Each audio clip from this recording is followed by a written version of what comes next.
વાસણા રોડના flyover bridge અંગે સ્થાનિકોનું placard સાથે વિરોધ પ્રદર્શન કર્યું અને રહીશો રોડ પર ઉતર્યા. વડોદરા કોર્પોરેશન દ્વારા શહેરમાં સમા વૃંદાવન 4 રસ્તા ખોડિયારનગર સોમા તળાવ અને વાસણા રોડ જંકશન ઉપર નવા ફ્લાયઓવર બ્રિજ બનાવવા માટેની કામગીરી શરૂ કરવામાં આવી. વાસણા રોડ જંકશન ઉપર ફ્લાયઓવર બ્રિજ બનાવવા સામે સ્થાનિક લોકો દ્વારા વિરોધ કરવામાં આવ્યો છે.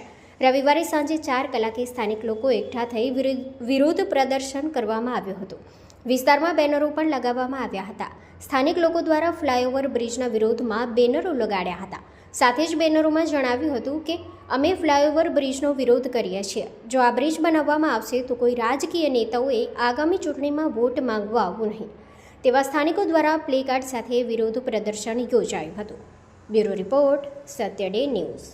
સાહેબ, આ 793 મીટરનો બ્રિજ બની રહ્યો છે રાણેશ્વર વાસણા રોડ રાણેશ્વર જંકશન પર કહેવાય એને. ત્યાં કોઈ ખરેખર પ્રેક્ટિકલી કોઈ જરૂર જ નથી. 24 મીટરનો રોડ છે અને સાઈડમાં દબાણો જેટલા છે, ફૂટપાથો નાખેલા છે, બસ સ્ટેન્ડો છે, ઝાડો છે, વૃક્ષો છે, એ બધું છે.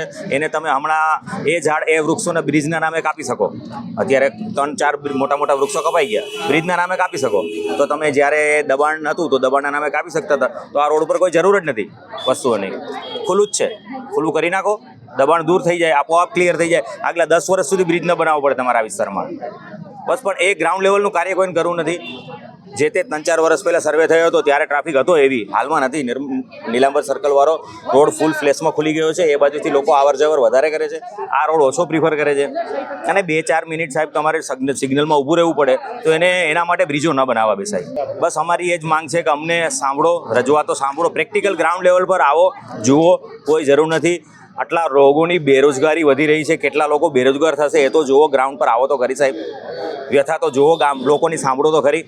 ખાલી સાહેબોને મનની વાત સાંભળવા માટે પેદા થયા છે. આમ જનતાની વાત કોણ સાંભળશે? સ્થાનિક કોર્પોરેટરો આમાં અમારો સાથે જ હતા, એમને રજૂઆતો બી કરી છે સ્ટેન્ડિંગમાં. પણ આમાં કંઈક બહુમતીથી પસાર થતા નિયમો હોય એવું હોય છે એક લોકતંત્રનો ભાગરૂપે, કહેવાતા લોકતંત્રના. બાકી આ નિર્ણય ખરેખર તાનાશાહી છે. તમે પૂછવામાં નથી આવ્યું અમને લોકોને કે કોઈ તમે ગ્રાઉન્ડ ક્લિયરિટી બી નથી લીધી. તમે ગ્રાઉન્ડના લોકોને વાત તો કરો ત્યાં રહી રહ્યા કે ખરેખર જરૂર છે. ના, હવે છે એક અહીંયા અમે આટલી રજૂઆતો કરી છે, સીએમઓમાં એપ્લિકેશનો કરી છે. 350-340ની આજુબાજુ એપ્લિકેશન કરી હતી, પણ એમાંથી કોઈ રિપ્લાય નથી આવ્યો.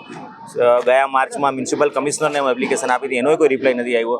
એટલે પછી હવે લોકો ત્રાસી ગયા છે કે હવે ભાઈ અમારે કોઈ નેતા જ નથી જોતા.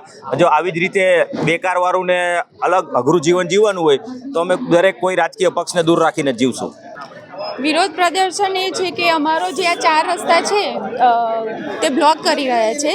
તો એ બ્લોક ના થવા માટે, કારણ કે અમારે સામે સ્કૂલ છે, 2 જ મિનિટનો રસ્તો છે અમારે સ્કૂલનો, તો એ બ્લોક કરી રહ્યા છે. પછી સામે હોસ્પિટલ છે, પછી પ્રેગ્નન્ટ લેડીઝ માટે સામે દવાખાનું છે. તો એ બધી જગ્યાએ કેવી રીતના આખું ડીમાર્ટ, કોઈને ઇમરજન્સી થઈ તો આખું ડીમાર્ટ ફરીને અમારે જવું પડશે. આખો બ્રિજ જ ત્યાં આવી જશે, નીચે જવા માટેનો રસ્તો જ નથી રાખ્યો એ લોકોએ. એટલે અમારો વિરોધ એવો છે કે બ્રિજ થવો જ ના જોઈએ. અહીંયા કોઈ જરૂરિયાત જ નથી બ્રિજની. એમ બ્રિજ આ ગો કલર છે ને, ગો કલર શોપ છે, ત્યાંથી અહીંયા સુધી થવાનું છે, પ્રકાશ દુકાન સુધી. શું મારે બસ એ જ છે કે આ બ્રિજ કોઈ પણ હિસાબે થવો ના જોઈએ અહીંયા, કારણ કે કામ વગરનો છે. ટ્રાફિક એટલો બધો જામ થતો જ નથી. તો